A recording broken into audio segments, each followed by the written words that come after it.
দিনী ভাই আপনার দুটো ভাত এক পিস আলু আছে আর মানে করল্লা মনে হয় আর হ্যাঁ ভাত খাই কিতে দেখেন বাসনে আল্লাহু আকবার এরকমের পরিস্থিতি। আউযুবিল্লাহি মিনাশ শাইতানির রাজিম বিসমিল্লাহির রহমানির রহিম আসসালামু আলাইকুম ওয়া রাহমাতুল্লাহি ওয়া বারাকাতুহু। প্রিয় দিনী ভাই আপনারা সবাই কেমন আছেন? আসলে ভাই আমরা মৃত ব্যক্তির আর্তনাদ বুঝি, কিন্তু রাস্তার পাশে বাড়ির পাশে অসহায় হতদরিদ্র গরিব মানুষ যদি না খাইয়ে দুঃখে দুঃখে শেষ হয়ে যায়, এর প্রতি আমার কোনো ভালোবাসা নাই। সর্বপ্রথম আপনাদের কাছে অনুরোধ থাকে ভিডিওটা সর্বোচ্চ শেয়ার দেবেন। আজকে আপনাকে একটা কাহিনী দেখাই। আমরা একটা রাজপ্রাসাদে আইছি, এই টিভিতে টাক দিলে ঝনঝন শব্দ হয়। এই যে মুরব্বী কোনো কাজকর্ম করতে পারে না, হাতে আলহামদুলিল্লাহ একটা তবজিও আছে, সুবহানাল্লাহ আলহামদুলিল্লাহ এটা পড়ে, আর ওনার সেই রকমের শক্তি সামর্থ্য নাই। ওনার যে স্ত্রী এই যে পাশে আছে, উনি সংসারটা মোটামুটি চালায় কিভাবে সেটা শোনেন। মানে ইনকাম নাই, আশেপাশে কোনো মানুষ যদি 2-4-5টা ভিক্ষা দেয়, এই তো সংসারটা মোটামুটি ব্যবসা চলে। আপনি কেমন আছেন? ভালো আছি বাবা। আপনার নাম কি? হাজেরা। হাজেরা। আপনার স্বামী? স্বামীর নাম বুঝুকান। এইভাবে খাওয়াইয়ে বুড়ে এইভাবে সংসার চলে। তো ঘরের এই অবস্থা, ঘর দুয়ার ঠিক করতে পারেন না? কি দিয়ে করবো? টাকা পয়সা আছে আমার। তা বড় সন্তান নাই আপনার? তা মেম্বার চেয়ারম্যান আপনার পাশে দাঁড়ায় না? হ্যাঁ, মেম্বার চেয়ারম্যানের তো দাঁড়াইছে। দরখাস্ত দিলাম বাবা, এই একটু পোলাপান লইয়া ওই তিন অফিসে যাই দিয়ে এলাম এই ছবি কিছু হ্যাঁ বলে দেবে না। আপনাদের এই ঘরটাই এত পরিমাণ ভাঙাচুরা, এরকমের ঘর পৃথিবীতে আছে আমার এই লাইফে আমি আমার এই ডুবাসে দেখি নাই। এইটার প্রতি মেম্বার চেয়ারম্যানের পাশে দাঁড়ায় না, এটা আমার বুঝে আসে না। তা আপনি আজকে দুপুরে রাঁধছেন কি?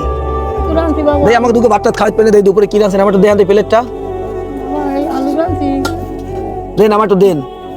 আল্লাহু আকবার, আল্লাহু আকবার। দেখেন প্রিয় দিনী ভাই, আপনার দুটো ভাত এক পিস আলু আছে আর মানে করল্লা মনে হয়, আর হ্যাঁ ভাত খাই কিতে দেখেন বাসনে। আল্লাহু আকবার। এরকমের পরিস্থিতি, খুব খারাপ অবস্থায়। আমার ভাষা কোনো ভাষা মানে আপনাদের যে বুঝামু, এই বুঝানোর ভাষা আমার কাছে নাই।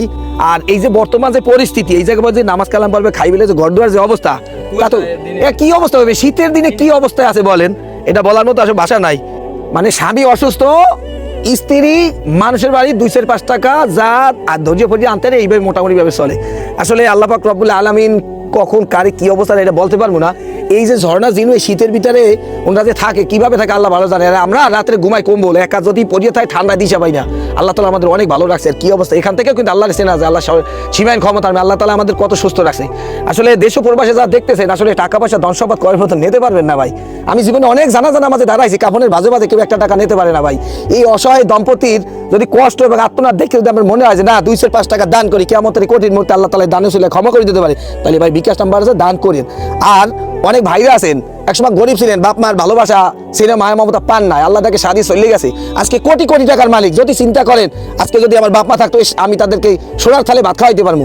ভাই পারে নাই, তাদের জন্য আমি দোয়া করি আল্লাহ তাআলা বিনা হিসেবে জান্নাত দিক। এই যে বাপ মা আছে, এই যে আব্বা আম্মা আছে, এদের জন্য কিছু করেন ভাই, কিয়ামতের কঠিন মুহূর্তে আল্লাহ তাআলা ক্ষমা করে দিতে পারে ভাই। ভিডিওটা সর্বোচ্চ শেয়ার চাই। তা ভালো থাকবেন। আসসালামু আলাইকুম।